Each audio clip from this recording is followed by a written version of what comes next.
Advise that this call is recorded for training and quality purposes. Yes po. Regarding po to sa delivery po natin, as per client po, hindi daw po kayo nagpaalam na magdo-double booking po kayo. Tawagan natin yung drop. Hindi sumasagot talaga sa call. 600 meters lang. Hello po. Yes po. Hello, boss. Alala mo po ito, yung sa Makati? Yes po. Ano po yung item na ipapadala? Tawag dito, papel po siya, isang document. Okay. Hindi ko alam po kung nilagay nung ano. Okay. On the way na po ako doon. So, yung pick up kasi hindi siya sumasagot. Pa-mention na lang po. Malapit na po ako. Okay, sinabi ko na rin po. Okay. Thank you po. On the way na po ako. Thank you po, boss. Ayun, sumagot si drop-off at documents lang daw pala yun. Wow! Documents. Tingin mo, pwede kayang sabayan yun? Kaya parang hindi naman siguro rush yun, no? The subscriber cannot be reached. Call ulit natin. Hindi lang siya aware. Tawagan natin si bossing isa. Hello po, nandito na po ako sa pick-up location po. Oh, wala ba yung bahay siya, kuya? Sorry, hindi ko din po kasi alam yung lugar. Pero ano po siya, may contact po kayo sa kanya? Kasi andito po ako sa pin location niya eh. Yung binigay kong yung nakalagay na number doon sa hindi po ba siya hindi siya nagsasagot. Nagre-ring lang po siya. Pero check ko dito, kay Carmela. Wala, hindi siya. Ano po ba ito? Bahay po ba siya or factory? To be honest po, hindi ko po alam. Pagpasensyahan nyo na. Nagpapapick up lang din po siya sa akin. So, hindi ko po alam kung kasi nasa Makati po ako sa Valenzuela. So, hindi ko po alam kung factory yan o bahay. Pero binigyan na ako ng address. Sige po. Paano, itawagan ko lang po ulit siya. Patas, pa-mention na lang din po ulit sa kanya, sir. Okay.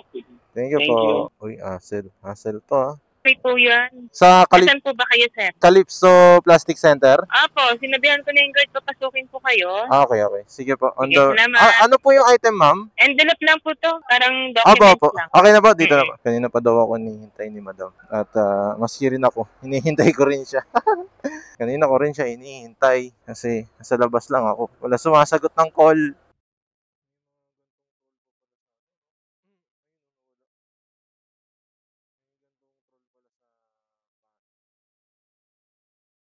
Kuya, Turn left onto MHLPRC. May dinadaanan pa po ba kayo iba? Kasi diba ang binok ko naman walang kasabay? Bakit parang nagkaroon ng kasabay? Kaso lang kasi, ini-expect ko kasi bago mag-alas ko kasi paalis ako. Sige po. Nag-book kasi ako kuya ng walang kasabay, kaya medyo mahal nga yung binayaran ko eh. Hindi, okay, wala namang problema sa akin kung pooling kasi. Pero ang kinuha ko kasi hindi pooling eh. Pero nagugulat ako ba't may kasabay. Kaso lang kasi, anong oras na nagugulat ako, paikot ka, hindi papunta sa akin, palayo ka eh. Ito po, papunta na po ako dyan. Ibibilisan ko na lang. Yun na nga, yun nga yung point ko din. Anong oras ka makakarating dito? Sige, maghihintay na lang. Thank you. Okay. Hello, boss? Tsura na natin. Sa lala mo po? Ito.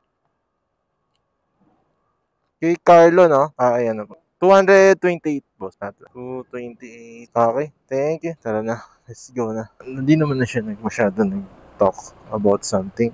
Anything. Wala naman na. Hindi na siya nagseta kahit ano. Pero galit yun. Malaki daw binayaran niya eh. Wala, hindi naman nag-react na si yung customer eh. Kasi, wala, makikita mo lang sa itsura niya na siya, bad trip. Pero hindi na siya nag-react. Kasi nakasimangot lang siya, inabot niya yung bayad. Sakto lang yung binayad niya. Saktong bariya talaga. Tapos, inaantay ko na magsalita eh. Sasabihin ko sana, sir, hindi naman hindi naman kayo naka-priority. Feeling priority lang eh. Akala ko tuloy, naka-priority siya. Then, sinek ko yung order niya. Regular lang din naman. Advise that this call is recorded for training and quality purposes. Yes po. Regarding po sa delivery po natin, as per client po, hindi daw po kayo nagpaalam na magdo-double booking po kayo. Nagrereklamo po kasi si client. For this, sir, ang tanong ko po dito is bakit po hindi kayo nag-ask kay client na magdo-double booking po kayo? Po hindi aware si client na magdo-double booking po kayo. Yun po yung nirereklamo niya. Sige po, for this po, sir, since nagrereklamo po kasi si client, gagawan po ito ng report. Next time, sir, keep in mind na lang po na ang SOP po natin pag magdo-double booking is kailangan po natin i-inform si client. Kapag po hindi sumasagot, pwede po natin ipa-cancel yung booking. Ni client, pwede din po natin ito ipa-cancel. Kasi po pwede po kayo ma-report for this po. Ano, Bukas ma'am, ang SOP natin. ma'am, ano pong mangyayari, ma'am, sa report na to, ma'am? May magiging effect po ba sa account ko, ma'am? For this po, forward po muna ito sa aming escalation team and then sila na po yung magkakontakt po sa inyo regarding this po. Pakihintay na lang po ng tawag po nila. Okay, ma'am. Or ng SMS. Okay po. Thank Thank you, you po. ma'am. Thank you, ma'am. So, yun. Nagreklamo si customer. Ay, wait, ma'am. I-continue natin. Bihis lang ako, umulan. Let's go, nakapag-bihis na tayo. Ang lakas ng ulan, man. Pero who cares? Tayo ay waterproof. So, ayun nga, tumawag si customer service yata niyan. Tumawag ang agent ng Lalamove at yung kanina, ayun, isasama ko naman sa post. Yung kanina na nagreklamo, si Carlo something na nag-double book nga daw ako. Kaya, di ba, syempre, normal lang naman na gagawin natin yun na mag-double book tayo kasi ang layo nga naman nun, 'di ba? From Valenzuela to Makati. Magsi-single ka lang, biyahe ka nun. Ano ko baliw? Sasabayan mo 'yun. So, nagana siya, nag-mention si customer na naka-priority daw siya. Yung order niya priority. Chinek natin, hindi naman siya naka-priority, which is parehas lang naman sila ni Pasig na naka-regular order din. So, ayun, nagreklamo siya. So, tinawagan tayo at I don't know, baka mag-reflect sa account natin. So, ayan,